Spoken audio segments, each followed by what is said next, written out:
Later for moving on with my life after my brother's death. I 18 meters, have 3 brothers. My 21 brother and my 25 older brother. My 25-year-old brother recently passed away. He had severe cerebral palsy and had many developmental problems. He couldn't move on his own, speak, or feed himself without help. He needed constant attention from someone else for everything, but he was my mom's pride and joy. The whole house revolved around him. He had fixed schedules for his medications, physical therapy routines, weekly doctor's appointments, checkups with specialists, adjustments to his diet, and emergencies due to infections or respiratory problems. That's how my other brother and I grew up. My mom always put him first. She really had my other brother and me so that we could take care of my older brother when she and dad were gone. She has admitted this to us on several occasions, and for me, it was never a problem. It never bothered me. I always understood. But my other older brother always complained about how everyone's life in the house had to revolve around my brother. I don't really have any happy memories with my older brother. I remember him suffering a lot. He was always crying and complaining, sometimes for no apparent reason, other times because something was clearly hurting him, and it hurt me to see him like that. I didn't know what to do. I couldn't help him. My mom wouldn't let us spend too much time with him. She said we were too young,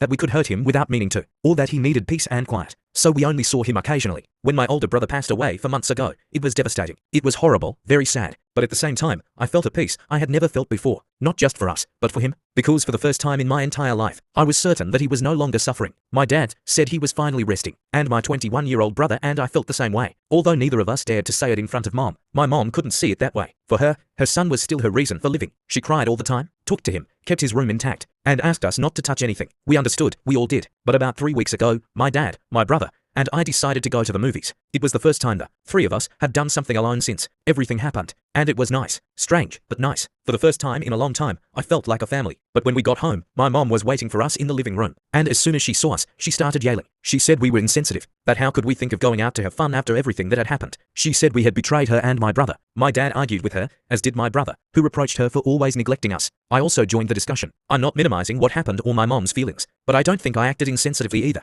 Even so later,